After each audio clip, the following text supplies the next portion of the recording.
hương thơm nồng nàn lan xa về một châu xưa rằng kiên lối xuống phố chờ tình đêm vội về một châu mà thắt trắng giấy mưa ngờ buông lơi những yêu gần đôi bên mấy phút một vùng tây bắc hẹn mơ bỏ kia một châu bỏ kia một châu bỏ kia một châu bỏ kia một châu bỏ kia một châu bỏ kia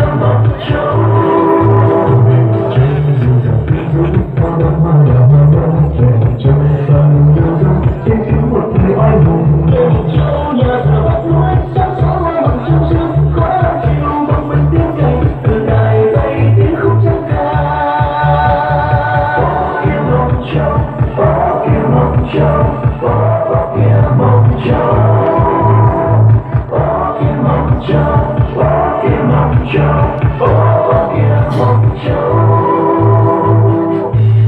Về một châu đi em đừng đau xưa hoa mất hồn và ngày nào không đứng tiếng suối bò tiếng bóng rộn rã.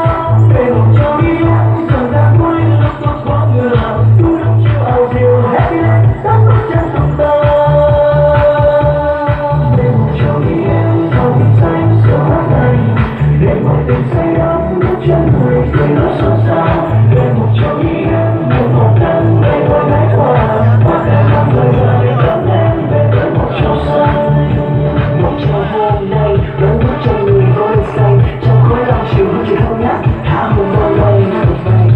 Ôi thử một châu bao la thì người đạp sâu tháo nguyên trong xanh giữa thơm mát lòng có em có anh đi đâu tìm cạnh một châu xanh một châu xanh một châu xanh em bên anh yeah.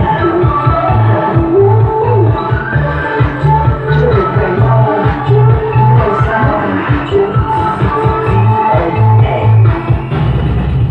về một châu đầu trời xanh biếc hương thơm nồng nàn lan ra về một châu xưa rằng kiên lối xuống phố chờ tình đêm vội về một châu mà thắt trắng giấy mưa ngủ buông lơi những con đường đông đầy mấy phút một vùng tây bắc hẹn mơ.